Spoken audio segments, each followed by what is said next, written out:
Hello friends, welcome to nature's love. நீங்கள் இப்போ பார்க்குறது என்னென்னு தெரியுதா? இதுதான் வாத்தோட முட்டை. அதுலேருந்து குஞ்சு பொரிக்க போகுது. கொஞ்சம் கொஞ்சமாக சில முட்டையிலலாம் கிராக்ஸ் அப்படி தான் இருந்தது. லாஸ்ட் டே ஆகிட்டு, எண்ட் ஆஃப் அ டே. இன்னைக்கு பொரிக்கும், இல்லைன்னா நாளைக்கு கண்டிப்பாக பொரிஞ்சிடும். 2 days ஆகும். இது ஸ்லோ ப்ராசஸ் தான். கோழி எக்னால் ஒரே டேயில் ஃபுல்லாக பொரிஞ்சிடும். ஆனால் அந்த வாத்து எக் கொஞ்சம் கொஞ்சமாக தான் பொரிக்குது. ஸோ பாருங்கள், அது எவ்வளோ க்யூட்டாக கொத்திட்டு இருந்தது. நான் கையில் வச்சிட்டு இருக்கும்போதே அதை லக்கில் வீடியோ எடுத்துட்டேன். எப்படி சூப்பராக கொத்திட்டு இருக்குல்ல. மெதுவாக தான் ஓட்ட போடுது. அதாவது மேலே இருக்கிறத ஏர் ஷெல் அப்படின்னு சொல்லுவாங்க.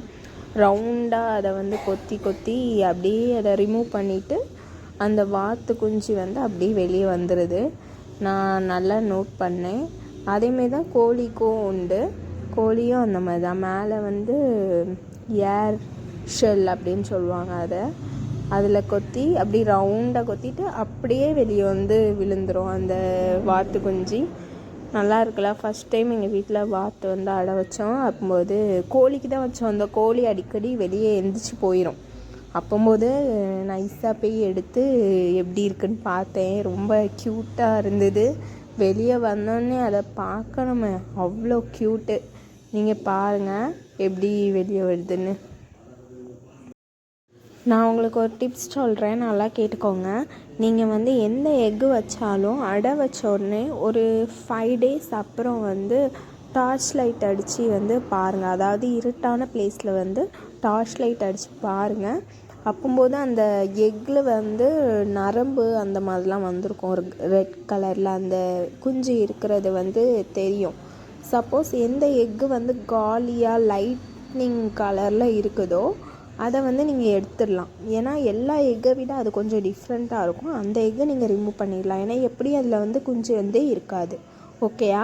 இதை நீங்கள் ஃபாலோ பண்ணுங்கள். உங்களோட எக்கு எல்லாமே பொரிஞ்சிடும். ஓகேயா? அப்புறம் வாத்தோட எக்கை நீங்களாம் ஓப்பன் பண்ணி விட்டுறாதுங்க.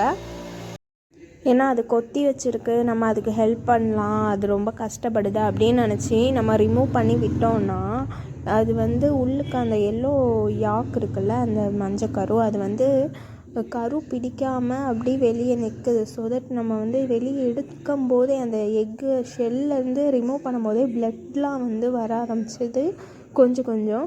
நானும் குஞ்சு ஃபுல்லாக வளர்ந்துருக்கு. பின்னாடி பார்த்தா கொஞ்சமாக வளராமல் இருக்குது.